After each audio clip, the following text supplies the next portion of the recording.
Lewis Potter came home early. Nobody expected him. He'd left Tokyo 12 hours ahead of schedule. Another merger closed. Another 100 million he didn't need. The mansion greeted him the way it always did, silent. The kind of silence that had lived in these walls for 4 years, thick and suffocating. But then he heard something. Laughter. High and bright. Impossible. His daughter's voices. Lewis froze. His briefcase slipped from his hand and hit the marble floor. The sound was coming from somewhere inside. He moved toward it, his Italian leather shoes making no sound, his chest tight. Mitchell and Marcella hadn't laughed in 4 years. Not since Carolyn died. Not since the grief swallowed them whole. But he was hearing it now. The sound led him through the house. Past the living room where expensive toys sat untouched. Past the dining room where they ate silent dinners. Toward the kitchen. He pushed open the door. What he saw made his heart stop beating. His twin daughters, his silent, sad little girls who'd become ghosts in their own home, were standing in the kitchen sink, bare feet covered in soap bubbles. Sharon, their nanny, was washing their feet with such tenderness, singing with them. This little piggy went to market. This little piggy went to market.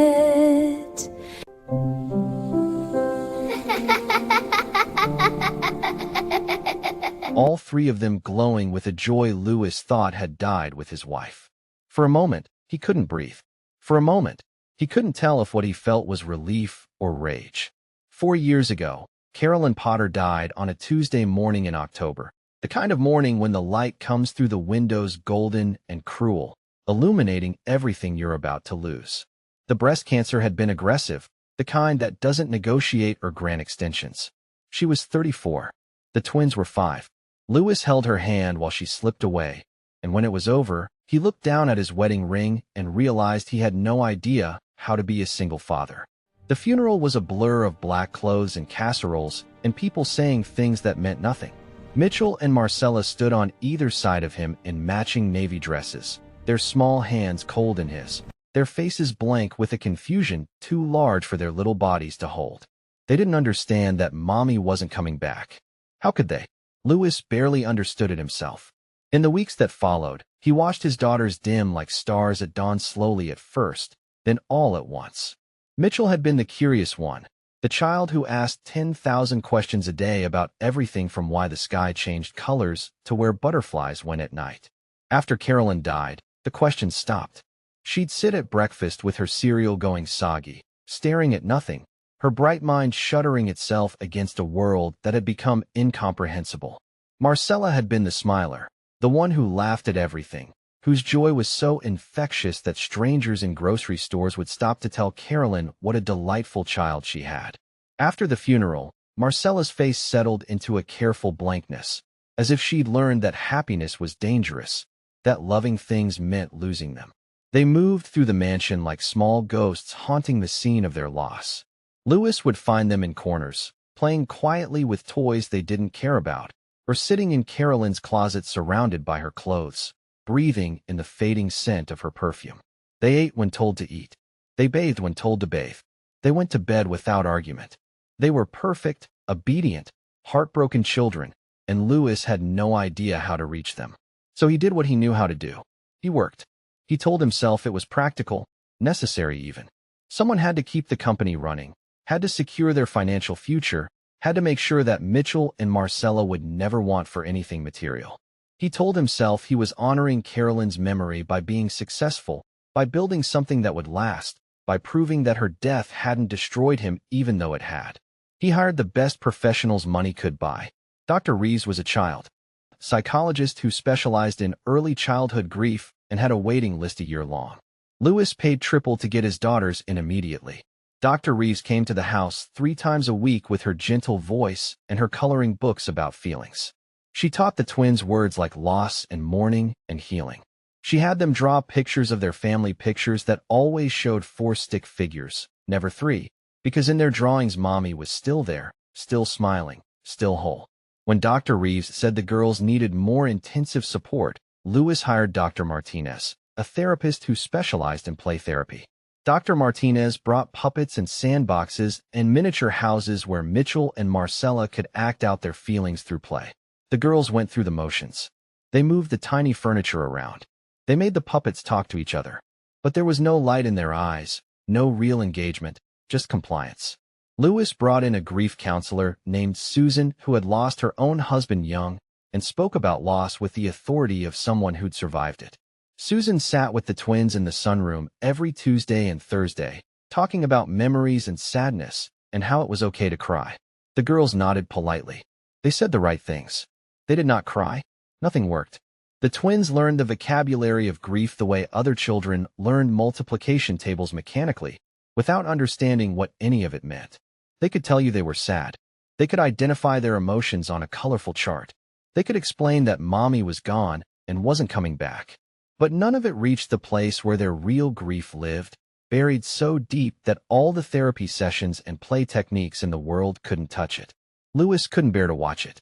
Every time he looked at Mitchell, he saw Carolyn's eyes the same exact shade of hazel, the same shape, the same way of looking at the world with curiosity and wonder, except now the wonder was gone.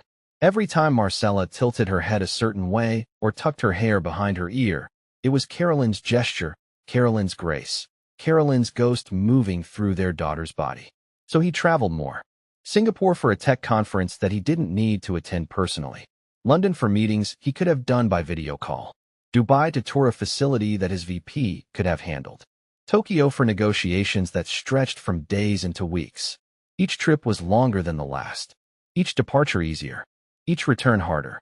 Mrs. Henderson had been with the family for a decade, a sturdy Irish woman in her 60s who ran the household with quiet efficiency. She made the girls breakfast and packed their lunches and walked them to the bus stop. She made sure they did their homework and took their vitamins and went to bed at a reasonable hour. She was kind and competent and utterly devoted to the family. Lewis told himself she was enough. The girls had structure, routine, stability. They had their therapists and their tutors and their after-school activities. They went to the best private school in the state, where their teachers sent home glowing reports about how well-behaved they were, how they never caused trouble, how they completed every assignment perfectly. Lewis would call home from hotel rooms in foreign cities and ask Mrs. Henderson how the girls were doing. Just fine, Mr. Potter, she'd say in her practical way. Ate all their dinner. Did their homework. No trouble at all. And Lewis would feel relief and guilt in equal measure, grateful they were fine and dimly aware that fine and happy were not the same thing. He told himself a lot of lies in those 4 years. He told himself that providing for them financially was the same as being present. He told himself that professional help was better than his own fumbling attempts at fatherhood. He told himself that time would heal them, that children were resilient, that they'd grow out of their sadness eventually. He told himself he was doing his best when they. Truth was he was doing the minimum while calling it the maximum. The mansion grew quieter with each passing month. The girls stopped making noise entirely, no running in the halls, no slamming doors, no arguing over toys. They moved through the vast spaces like careful visitors in a museum, touching nothing, disturbing nothing, existing but not living. Lewis convinced himself this was normal, that this was grief, that this was just how things were now. He built empires and closed deals and made millions while his daughters built walls around their hearts. And he called it survival when it was really just cowardice. He was terrified of his own pain and even more terrified of theirs. So he did the only thing he knew how to do. He ran. Mrs. Henderson retired on her 72nd birthday, and before she left, she asked Lewis to sit down with her in the kitchen. It was the first real conversation they'd had in months. Lewis was rarely home long enough for conversations. She poured him coffee he didn't want and folded her weathered hands on the table. Mr. Potter, I've worked for this family for 10 years. I held those girls when they were babies. I loved Mrs. Carolyn like she was my own daughter. She paused, her Irish accent thickening the way it did when she was emotional. But I'm too old for this now, and those girls, they need more than I can give them. Lewis had been checking his phone. He looked up. You've been wonderful, Mrs. Henderson. I'll make sure your retirement package reflects they don't need another professional. She interrupted, and there was steel in her voice now. They don't need another therapist or tutor or specialist. They need someone who'll stay. Someone who'll be there when they wake up from nightmares and when they skin their knees and when they're sad for no reason at all. They need someone who'll love them, not manage them. The words haunted Lewis for weeks afterward, though he never let himself think about them too long.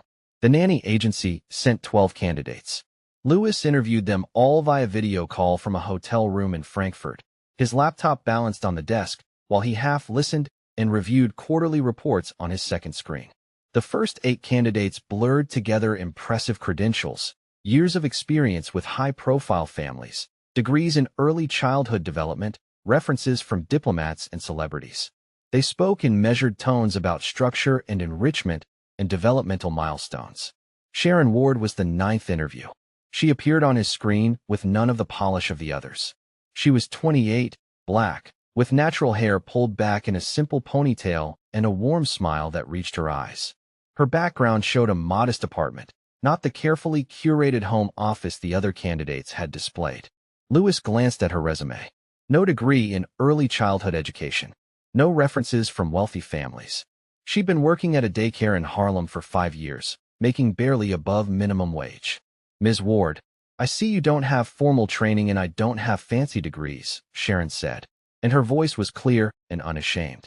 "But I've been working with kids since I was 16. I know what they need, Mr. Potter. And it's not complicated." Lewis felt a flicker of irritation. "My daughters have complex needs.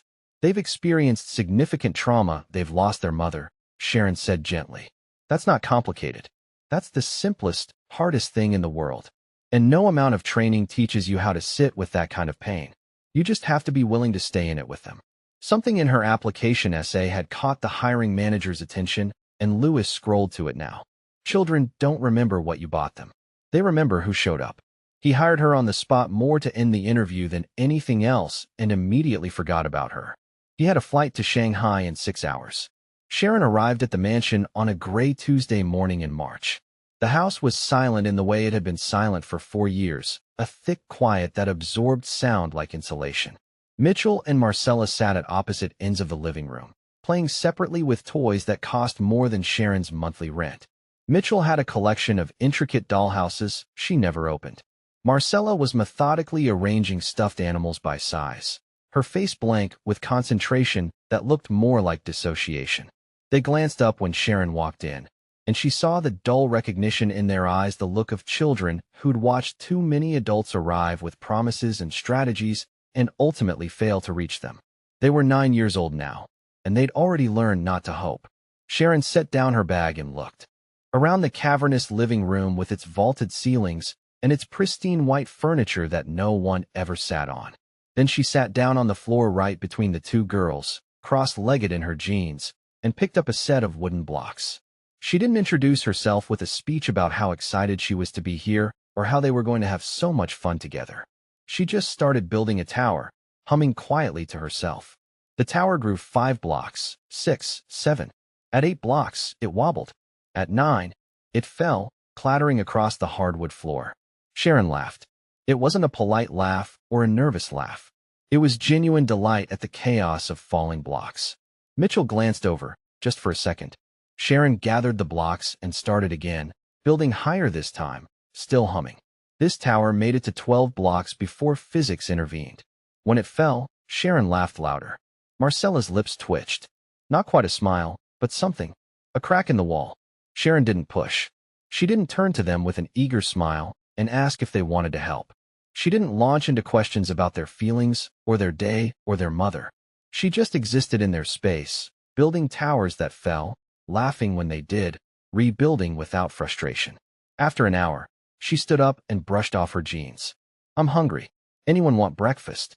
The next morning, Sharon made scrambled eggs and let Mitchell crack them into the bowl. The first egg got shell everywhere. Sharon just fished the pieces out and said, "Good job. Want to try another?" By the third egg, Mitchell's technique had improved. By the fifth, something that might have been pride flickered across her face.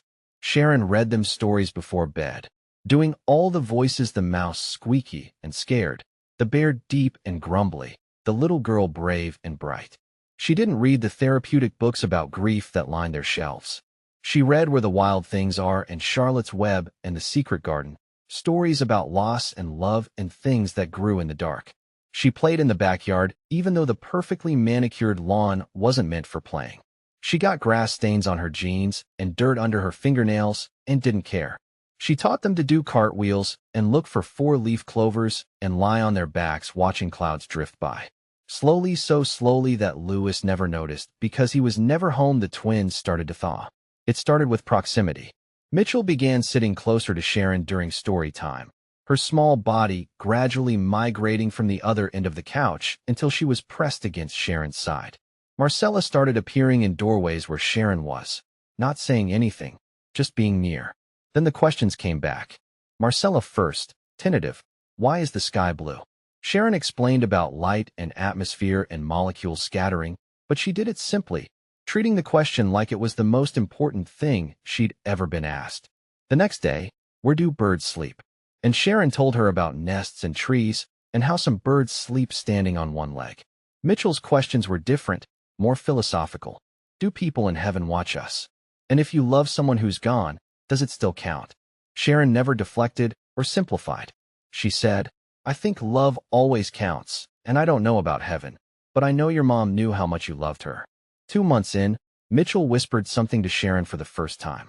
They were alone in the library, and Mitchell leaned close and said so quietly Sharon almost missed it. My stuffed bunny's name is Caroline. Like my mom. But I never told anyone because I thought it would make Daddy sad.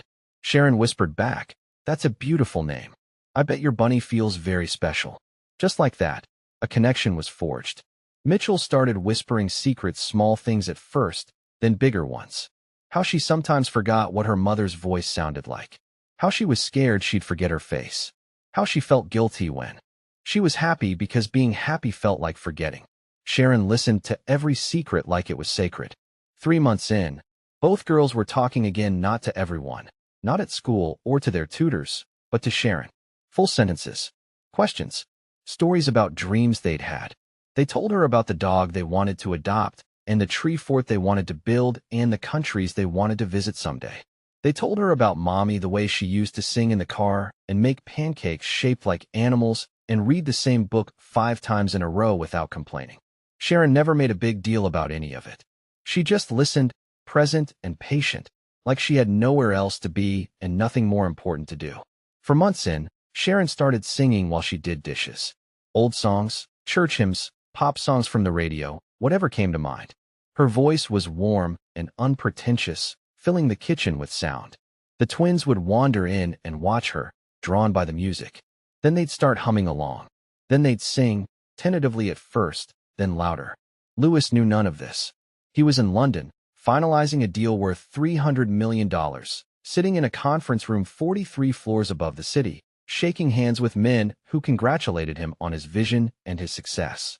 He had no idea that back home, his daughters were learning to be alive again. Louis's flight from Tokyo landed at JFK 3 hours ahead of schedule. Tailwinds, the pilot announced cheerfully, as if early arrival was always good news.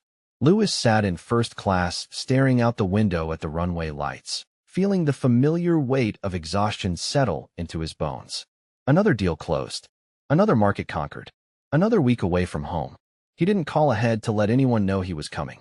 He told himself he wanted to surprise the girls, but some honest part of him, the part he usually ignored, knew he just didn't want to spend another night alone in another sterile hotel room, ordering room service he wouldn't eat and watching foreign news channels he didn't understand. The car service dropped him at the mansion just after 8. The house rose up before him in the dusk, all limestone and glass and architectural precision, looking more like a museum than a home. Louis paid the driver and stood for a moment on the circular driveway, his briefcase heavy in his hand, trying to remember why he'd wanted to come home early. The front door was unlocked. He let himself in quietly, his Italian leather shoes silent on the marble floor. The house greeted him with its usual silence, the thick, suffocating quiet he'd grown accustomed to. Normal. Expected. He set his briefcase down by the entrance table and loosened his tie, already mentally composing the email he needed to send to his Tokyo partners about the final contract revisions. Then he heard it. Singing. Children's voices, off-key and joyful, backed by a woman's warm alto. The sound was so unexpected, so foreign in this house of silence, that for a moment Louis thought he was hallucinating. His body moved before his mind caught up, drawn toward the sound like a man lost in the desert toward water. The singing was coming from somewhere inside. He followed it through the house, past the living room with its white furniture no one sat on, past the dining room where they ate silent dinners, past the hallway lined with family photos from a time when happiness wasn't impossible. The kitchen. The sound was coming from the kitchen. Louis moved toward the door. It was slightly ajar, warm light spilling through the crack, and the singing was louder now, clearer. His daughter's voices. He recognized them, how could he not, but they sounded different. Lighter. Alive. He pushed the door open. The sight that greeted him was so ordinary and yet so extraordinary that time stopped. Mitchell and Marcella were standing in the kitchen sink, the deep farmhouse sink Carolyn had insisted on installing, the one she'd special ordered from Vermont because she'd loved the idea of something handmade and functional. Their small feet were covered in soap bubbles, and they were laughing, actually laughing, their faces bright with joy. Sharon stood at the sink, her sleeves rolled up to her elbows, gently washing their feet with a soft cloth. She was singing some children's song Louis didn't recognize, something about sunshine and rivers, and the twins were singing along, giggling when Sharon made funny faces, their whole bodies relaxed and alive in a way Louis hadn't seen since Carolyn died. The thought hit him like a fist to the solar plexus, driving all the air from his lungs. These were his daughters, and they were happy. Actually, genuinely happy. Their eyes were bright. Their smiles were real. They were singing. With someone else. Sharon looked up and saw him. Her smile faltered. "Mr. Potter, I didn't know you were. What are you doing?" Louis's voice came out cold and sharp, cutting through the warmth like a blade. The twins went silent instantly, their joy evaporating like water on hot pavement. Mitchell's eyes went wide with something that looked like fear. Marcella's lip trembled. The light went out of them so fast Louis could almost hear it extinguish. Their shoes got muddy in the garden, and I thought Sharon lifted the girls out of the sink, wrapping them quickly in towels, her movements protective. "We were playing outside, and you thought you'd give them a bath in the kitchen sink." Louis heard the contempt in his own voice and couldn't stop it. Something ugly was uncoiling in his chest, something that felt like rage, but tasted like shame and jealousy and grief, all twisted together. "That's what bathrooms are for." Sharon's jaw tightened. "It wasn't a bath. Kids get messy, Mr. Potter. We were having fun, and fun." Louis finally looked at his daughters, and the accusation in their eyes was worse than anything he'd imagined. "You're ruining this. You always ruin this." He couldn't bear it. "Mitchell, Marcella, go upstairs. Now." The twins scrambled out of the kitchen without a word, leaving wet footprints on the tile like evidence of a crime. Louis heard their feet on the stairs, running, and then the distant slam of a door. The kitchen felt too small suddenly, the air too thick. Sharon stood at the sink, water dripping from her hands, and she squared her shoulders. She was a small woman, 5'4" at most, but in that moment, she seemed larger than Louis, more solid, more real. "They were happy," she said quietly. "They were standing in a sink. They were laughing." Sharon's voice was steady, but her eyes were bright with anger or tears or both. "When's the last time you heard them laugh, Mr. Potter? When's the last time you were here long enough to hear anything?" The question was a knife between his ribs, sliding in clean and deep. Louis felt something crack open inside him, something poisonous leaking out, for years of failure and absence and inadequacy spilling into the space between them. "That's not your concern," he said, and his voice was shaking now. "Your job is to supervise them, feed them, make sure they do their homework. Your job is not to what?" Sharon took a step toward him, and there was fire in her eyes now. Not to care about them, not to love them, not to actually be present in their lives. She gestured toward the doorway where the twins had fled. "Those girls have been ghosts for 4 years. For years, Mr. Potter. And in 4 months, they finally started coming back to life. They talk now. They ask questions. They laugh. They sing. And you walk in here, and you don't know anything about my daughters." Louis's face was hot, his hands clenched into fists at his sides. "You've been here 4 months. I've been their father their whole lives. Have you?" The question was quiet, but it landed like a slap. "Because from where I'm standing, you've been their bank account. Their absence. Their excuse to give up on connection because grief is hard, and it's easier to buy things than to actually show up." The words hung in the air like an indictment, like a verdict, like the truth. Louis felt his face flush hot, felt shame and rage burning through him in equal measure. He wanted to defend himself, to explain that she didn't understand, that she couldn't possibly know what it was like to lose someone you loved, to see that loss reflected in your children's faces every single day, to be so terrified of your own pain that running felt like the only option. Instead, he said, "You're fired." Sharon blinked. For a moment, she looked like she might cry. Then her expression shifted, hardening into something sad and knowing and almost pitying. "You're going to regret this, Mr. Potter." Her voice was soft now, gentle even. "Not because of me, I'll be fine. I'll get another job. But those girls upstairs." She shook her head. "They just got their mother back for a little while. Someone who saw them, who loved them, who stayed. And now you're taking that away from them too." She dried her hands on a dish towel, folded it neatly on the counter, and walked past him. Louis didn't stop her. He stood in the kitchen alone, listening to her footsteps fade, listening to the house return to silence. The sink was still full of soapy water. 2 small towels lay discarded on the floor. The room smelled like lavender soap, and something warm and alive that was already disappearing. Louis looked at the sink and remembered, suddenly and vividly, Carolyn washing the twins' feet in that exact spot. They'd been 3, maybe 4, and they'd been playing in the mud. Carolyn had been laughing, singing some silly song, and the girls had been giggling, their joy filling the kitchen like light. He'd forgotten that. He'd forgotten so many things. Louis sank into a chair at the kitchen table and put his head in his hands. Upstairs, his daughters were crying. He could hear them through the ceiling, muffled sobs that broke his heart. He'd done this. He'd taken their joy and crushed it because seeing them happy with someone else was unbearable. Because it proved what he'd always suspected, that they didn't need him. That someone else could love them better. That he'd failed in the one job that actually mattered. The house was silent again, the way it had been for 4 years. And Louis had no one to blame but himself. Sharon was gone within an hour. Louis heard the front door close and watched from the study window as she walked down the driveway with a single bag, her posture straight despite everything. A rideshare picked her up at the gate. Then she was gone, and the house settled back into the silence it had worn for 4 years like a second skin. Louis stood at his desk, staring at nothing, his reflection ghost-like in the darkened window. He told himself he'd done the right thing. His daughters needed structure, not some woman who treated them like they were at a daycare. They needed boundaries, professionalism, appropriate supervision.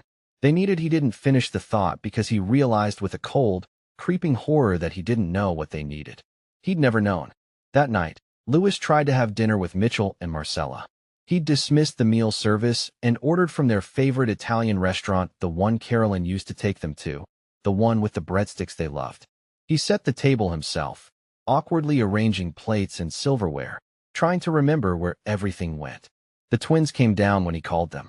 They sat at the long dining table, Louis at the head, Mitchell and Marcella on either side, 3 points of a triangle with too much empty space between them. The table could seat 12. With just the 3 of them, it felt like a canyon. They said nothing. They picked up their forks and pushed pasta around their plates, creating patterns in the marinara sauce, their eyes fixed downward. "How was your day?" Louis asked, his voice too loud in the quiet. Silence. "Did you do anything fun? At school?" More silence. Mitchell's fork scraped against her plate. Marcella's hand trembled slightly. Louis felt something tighten in his chest. He tried again, forcing brightness into his tone. "I thought we could watch a movie after dinner. Whatever you want. We could make popcorn, have ice cream, nothing. They might as well have been statues. Girls." His voice came out sharper than he intended. "I need you to answer when I speak to you." Marcella's eyes filled with tears. She blinked rapidly, trying to hold them back, her small face contorting with the effort. Mitchell stared at her plate like it held the secrets of the universe, her jaw clenched, her shoulders rigid. Louis felt panic rise in his throat, bitter and choking. This was the silence from before, the terrible, suffocating silence that had filled the house after Carolyn died. The silence of grief too big for words, of pain too deep for children to express. The silence that had driven him out of the house and across oceans because he couldn't bear to hear it. It was back, and he'd brought it back. Over the next week, Louis tried everything. He canceled his meetings, all of them. His COO called 3 times asking if he was sick. His assistant sent increasingly concerned emails about the Singapore deal that was falling apart without his attention. Louis ignored them all and stayed home. Something he never did. Something he hadn't done since Carolyn's funeral. He tried to play with them. He sat down in the playroom and picked up dolls he didn't know the names of, suggested games he didn't understand. Mitchell glanced at him with something like confusion, then wandered away to her room. Marcella stayed for 10 minutes, moving puzzle pieces without purpose, before she too disappeared upstairs. He took them to their favorite restaurant, the one with the enormous fish tank and the mac and cheese they used to beg for. They sat in the booth and barely ate, picking at their food while the other diners' children laughed and chattered around them. The silence at their table was deafening. Louis bought them things. New toys from the expensive boutique downtown, a dollhouse with real working lights, a set of art supplies that cost more than most people's monthly rent, matching bikes with streamers on the handlebars. The twins said thank you in small, hollow voices and put the toys in their rooms where they sat untouched, gathering dust next to all the other expensive things Louis had bought to substitute for presents. Nothing worked. They moved through the house like the ghosts they'd been before Sharon arrived, before Sharon had somehow, impossibly, loved them back to life. They woke up, got dressed, went to school, came home, did their homework, ate dinner, went to bed. Mechanical. Empty. There. But not really there at all. Louis watched helplessly as they retreated back into themselves, back into that unreachable place where grief lived. He'd see them sometimes, standing in doorways or sitting in corners, staring at nothing. Once he found them both in Carolyn's old closet, surrounded by her clothes, their faces blank with a sadness that had no bottom. On the 8th day, Louis went upstairs to tell them dinner was ready. Mitchell's door was cracked open. He pushed it wider and saw her sitting on her bed, crying silently, the way children cry when they've learned that sobbing doesn't bring help. She was holding a piece of paper, a drawing she'd made. Louis moved closer, and Mitchell didn't hide it. Maybe she was too sad to care. Maybe she wanted him to see. It was a picture done in crayon, the kind of drawing 9-year-olds make with oversized heads and stick figure bodies. 3 people holding hands. On the left, a girl with brown hair labeled Mitchell in careful letters. On the right, another girl labeled Marcella. And in the middle, taller than both of them, a woman with dark skin and a huge smile, her arms stretched wide like she was hugging them both at once. No label was needed. Louis knew exactly who it was. Sharon, Mitchell whispered when she saw him looking, her voice breaking on the name. We miss Sharon. The words hit Louis like a fist to the chest, driving all the air from his lungs. He stood there in his daughter's doorway, looking at the drawing of the woman who'd given his children what he couldn't: joy, connection, the feeling of being loved, and felt something inside him shatter completely. I know, he managed to say, his voice rough. I know you do. Mitchell looked up at him with Carolyn's eyes, and there was no accusation in them, which was somehow worse. Just sadness. Just resignation. Just the acceptance of a child who's learned that adults make decisions that hurt, and there's nothing to be done about it. Why did you make her leave? Mitchell asked. Louis didn't have an answer. At least, not one he could give to a 9-year-old. Because I was jealous. Because seeing you happy with her made me realize how badly I'd failed you. Because your joy was proof of my inadequacy, and I couldn't bear it. I made a mistake, he said instead, and it was the most honest thing he'd said in 4 years. That night, Louis couldn't sleep. He lay in bed staring at the ceiling, listening to the house settle around him. And around 2 in the morning, he gave up and got out of bed. He wandered through the dark house like a ghost himself, and somehow his feet carried him to Carolyn's closet. He'd never cleaned it out. Couldn't bear to. Her clothes still hung on their hangers. Her shoes still lined the floor. Her jewelry still sat in its boxes on the shelf. Sometimes he came here and just stood in the doorway, breathing in the fading scent of her perfume, pretending she was still real. Tonight, he walked all the way in and sat down on the floor among her things. And for the first time in 4 years, he let himself truly remember her. Not the cancer that had eaten her alive from the inside. Not the hospital with its beeping machines and fluorescent lights. Not the funeral with its platitudes and flowers and the terrible finality of the casket being lowered into the ground. Just her. Carolyn. His wife. The mother of his children. Carolyn had been a kindergarten teacher before Mitchell and Marcella were born. She'd loved children not in the abstract, professional way that Louis hired therapists for, but in the real, messy, get on the floor and build block towers way.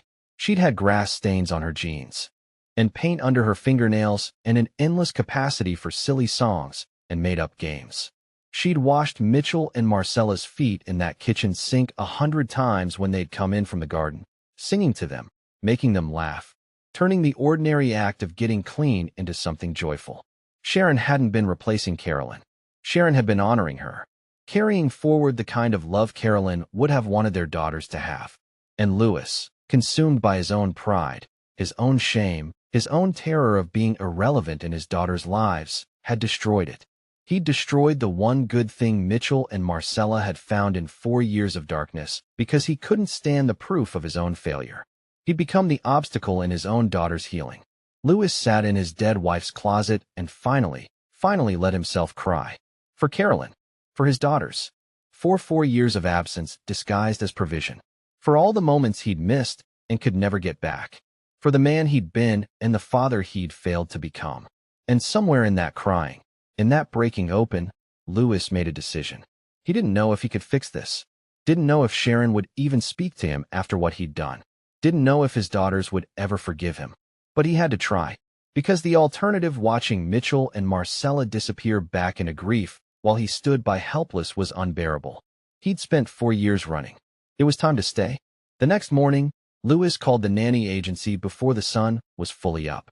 The receptionist sounded groggy when she answered, and Louis realized it was barely 7 o'clock. He didn't apologize. "I need Sharon Ward's phone number," he said. There was a pause. "Mr. Potter, we don't typically give out personal information. Please." The word came out raw, desperate. "I made a mistake. A terrible mistake. I need to make it right." Another pause, longer this time. Then, "Hold on." She gave him the number reluctantly, after he explained what had happened, and Louis could hear the judgment in her voice. He deserved it. He called Sharon immediately, pacing his study while the phone rang. Once, twice, 3 times. Then voicemail. Her voice, warm and professional. "You've reached Sharon Ward. Leave a message." Louis opened his mouth, but no words came. What could he possibly say in a voicemail that would undo what he'd done? He hung up. He called again, and again, for more times over the next hour, each call going to voicemail. Each time Louis unable to find the words. By the 5th call, he realized she was probably seeing his name on her screen and choosing not to answer. He couldn't blame her. Louis looked at his phone, at the agency records still pulled up on his computer screen, and made a decision. He grabbed his keys and walked out to the garage, past the town car with its driver, past the Tesla he never drove, to the Range Rover gathering dust in the corner. He couldn't remember the last time he'd driven himself anywhere.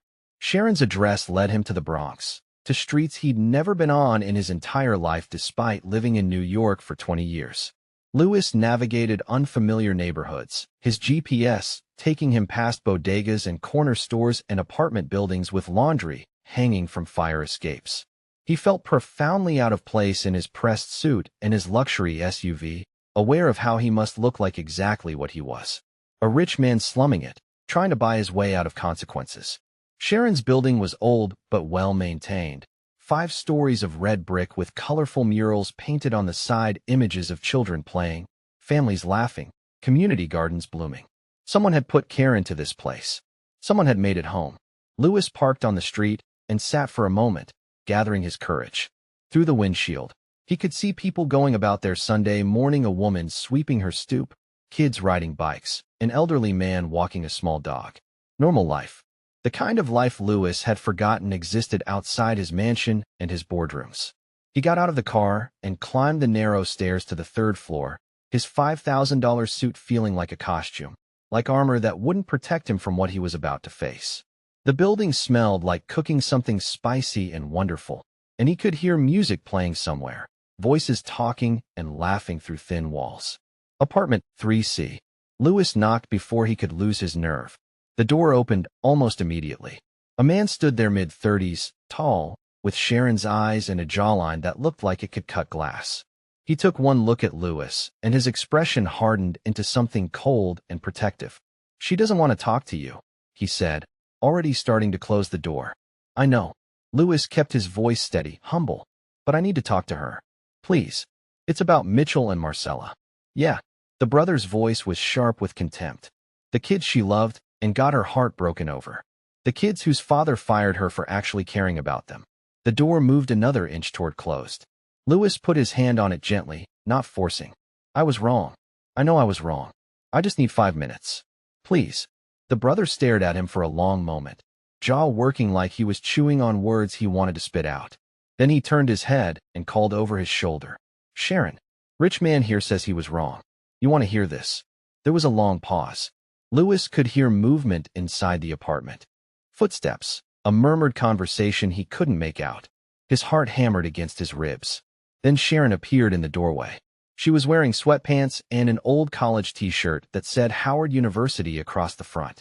Her hair was wrapped in a silk scarf, and her eyes were puffy like she'd been crying. She looked smaller somehow, more vulnerable than she had in his kitchen when she'd stood up to him. But her gaze was steady when it met his. Louis had rehearsed a speech in the car. A whole speech about accountability and growth and his commitment to change. Every word evaporated the moment he saw her. They're not eating, he said quietly. His voice cracked on the words. They're not talking. They're back to how they were before you came.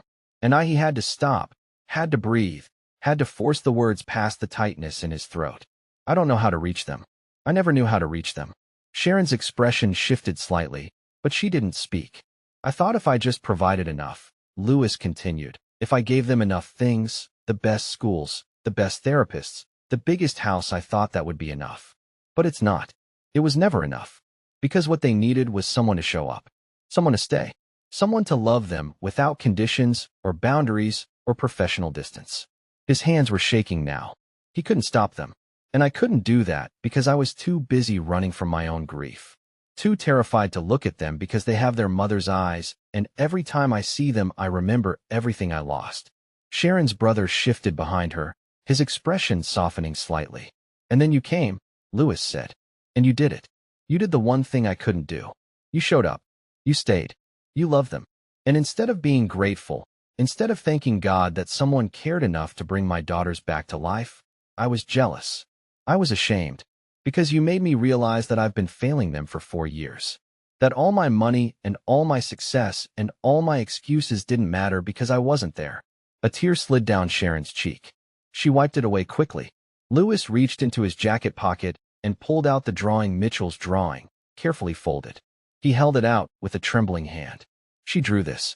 They both miss you. They've been crying for you. And I know his voice broke completely now. I know I have no right to ask. I know I don't deserve your help. But would you come back? Please. Not for me. For them. Sharon took the drawing, unfolding it slowly. She stared at it for a long moment, at the 3 stick figures holding hands, at the careful way Mitchell had colored her skin, at the huge smile she'd given her. When she looked up, her eyes were wet. If I come back, she said, her voice quiet but firm, things are different. I'm not just the hired help you can dismiss when your ego gets hurt. I'm not some employee you can ignore until you need something. I'm part of their lives. Which means you have to be part of their lives too. Louis nodded, not trusting his voice. You have to show up, Mr. Potter. Sharon took a step forward, and there was steel underneath her gentleness now. Actually show up. Be there for breakfast. Be there for bedtime. Be there when things are messy and hard, and you want to run back to Tokyo or London or wherever else you've been hiding. Be there when they have nightmares. Be there when they ask questions about their mother that break your heart. Be there when they're angry at you for all the years you weren't there. Can you do that? Louis thought about all the business trips he had scheduled. The Singapore deal that was falling apart. The Dubai expansion his board was counting on. The Tokyo partners who expected him in person. All the empires he was building. All the deals waiting to be closed. All the success he'd been chasing for 4 years to avoid feeling anything real. Then he thought about Mitchell and Marcella standing in that sink, their faces bright with joy, singing. Yes, he said. I can do that. You'll have to cancel trips. Miss meetings. Tell your board that your daughters come first. I will. You'll have to sit in the hard moments and not run. You'll have to feel things you've been avoiding. I know. Sharon studied him for a long moment, searching his face for sincerity, for commitment, for proof that this wasn't just another promise he'd break. Louis let her look. He had nothing left to hide behind. Then I'll come back, Sharon said finally. But not as a nanny. As a partner in raising these kids. Which means you need to actually be a father. Louis felt something break open in his chest, relief and terror and hope all mixed together.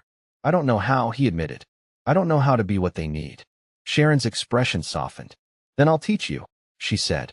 Same way I taught them, one day at a time. 6 months later, the kitchen was full of noise. Louis stood at the stove, spatula in hand, staring down at what could generously be called pancakes and more accurately be called disasters. Smoke curled up from the griddle. The batter had somehow ended up on the counter, the floor, and inexplicably on his sleeve. He'd been trying to make them from scratch. Sharon had shown him 3 times, but apparently some skills took longer to develop than others. Dad, they're burning, Marcella called from the kitchen table, her voice bright with laughter. I know. Louis flipped one of the pancakes.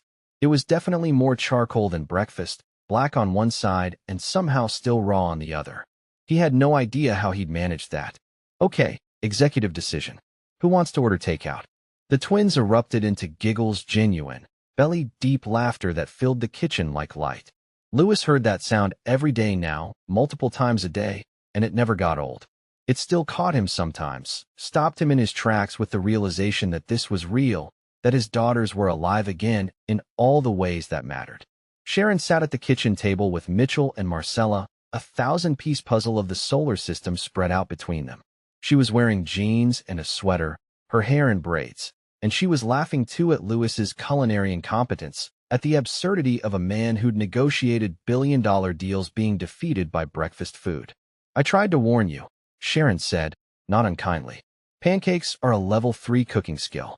You're still at level 1. What's level 1? Louis asked, scraping the burnt pancakes into the trash. Cereal, Mitchell said solemnly, and that set off another round of giggles. Louis grinned, pulling out his phone to order from the diner down the street. 6 months ago, he would have been mortified by his failure, would have seen it as proof of his inadequacy.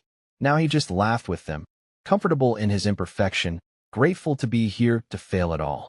Sharon had moved into the guest house on the property 2 weeks after she'd agreed to come back. It had been her condition. She needed her own space, her own boundary between work and life. Even though what they were doing had long since transcended any traditional employer-employee relationship. She was family now, not staff.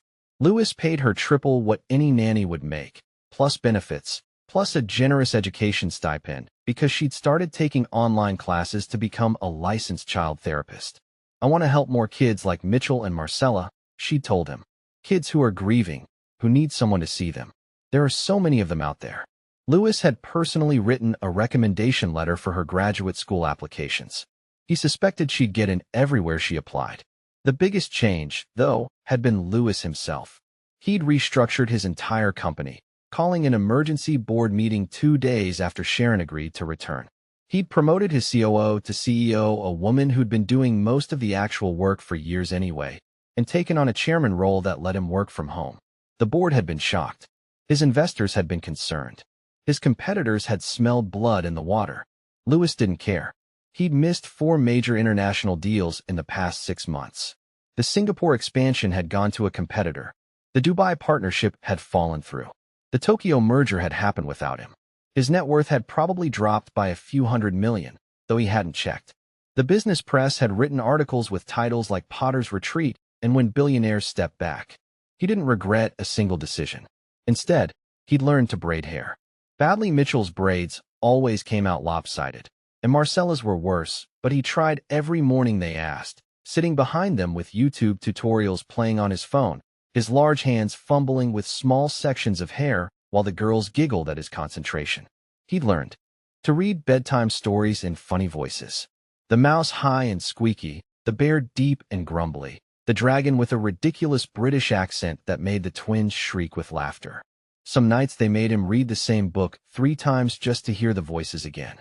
He'd learned to sit in the hard moments when the girls missed Carolyn, when they cried, when they were angry at him for all the years he'd been gone. He'd learned to stay instead of running, to say I know and I'm sorry and I'm here now instead of deflecting or disappearing. He'd learned that sometimes the best thing he could do was just hold them while they cried, not trying to fix it, just being present in the pain. He'd learned that being a father wasn't about being perfect. It was about being present, about showing up, day after day, even when it was hard, especially when it was hard. On Sunday mornings, they had a ritual now.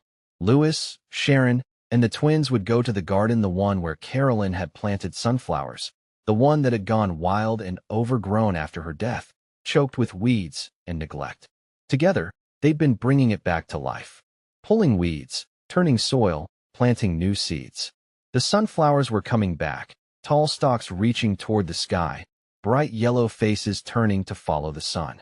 This Sunday morning was crisp and clear, early March sunshine warm on their backs as they knelt in the dirt. Louis was pulling chickweed from around the base of a rose bush Carolyn had planted 9 years ago. Mitchell and Marcella were nearby, planting tulip bulbs in careful rows, arguing good-naturedly about spacing. Sharon was pruning dead branches from the lilac tree, humming something soft and melodic. It was ordinary. It was perfect. Mitchell sat back on her heels, dirt smudged on her cheek, and turned to Louis with that expression she got when she was thinking about something serious. "Dad." "Yeah, sweetheart. Do you think Mom would be proud of us?" The question hit Louis square in the chest, but not with pain, with something else. Something warm and bittersweet. He looked at his daughter, really looked at her, present and available, and there, and felt tears prick his eyes. Mitchell was 10 now, growing tall and strong, with Carolyn's hazel eyes and her way of tilting her head when she was curious. Marcella was kneeling beside her sister, both girls watching him with open faces, waiting for his answer. Louis set down his trowel and wiped his hands on his jeans. "Yeah, sweetheart. I think she would. I think she'd be very proud of you both." His voice was thick but steady. "You're kind and brave and smart. You're exactly who she hoped you'd be." He paused, looking down at his dirt-stained hands. At the garden they were healing together. And I hope the words caught in his throat. I hope she'd be proud of me too, for finally learning what really matters. Marcella stood up and walked over to him, wrapping her small arms around his neck. She smelled like sunshine and soil and childhood. She would be, "Dad, because you're here now." Louis pulled both girls close, holding them tight, letting himself feel the weight of them, the realness of them, the miracle of their presence. Mitchell leaned her head against his shoulder. Marcella's hand found his. Across the garden, Sharon caught his eye and smiled a smile that said everything without words. "You're doing it. You're finally doing it." She mouthed something that looked like "proud of you," and Louis felt his eyes sting again. He smiled back, dirt under his fingernails, sweat on his brow, grass stains on his jeans, his daughters pressed against his sides like they belonged there. Because they did belong there. They'd always belonged there. He'd just been too afraid to let them close. Louis had built a billion-dollar empire. He'd closed deals worth hundreds of millions, disrupted industries, changed markets. He'd been on the cover of Forbes and Fortune. He'd given keynote speeches to thousands of people. He'd accomplished everything he'd set out to accomplish in business. But this messy, imperfect, beautiful Sunday morning in a garden he was learning to tend, with daughters who were learning to trust him again, and a woman who'd taught him what love actually looked like. This was his greatest success. Not the money in his accounts or the companies bearing his name. Not the man he'd been, driven and distant and desperately alone. But the father he was becoming. Imperfect, present, trying. Learning to braid hair and read stories and sit in sadness without running. Learning that the greatest inheritance he could leave his daughters wasn't his fortune. It was his heart. The sun climbed higher. The garden smelled like earth and new growth. Mitchell started singing something, one of Sharon's songs, the ones they sang while doing dishes. Marcella joined in, then Sharon, their voices weaving together like a promise. Louis didn't know all the words yet, but he was learning. He was finally learning. To all my amazing viewers, thank you. Every time you watch, like, and share my videos, you keep the echoes of love alive. Your support, your comments, and your time mean more than you know. This channel exists because of you. I appreciate you deeply.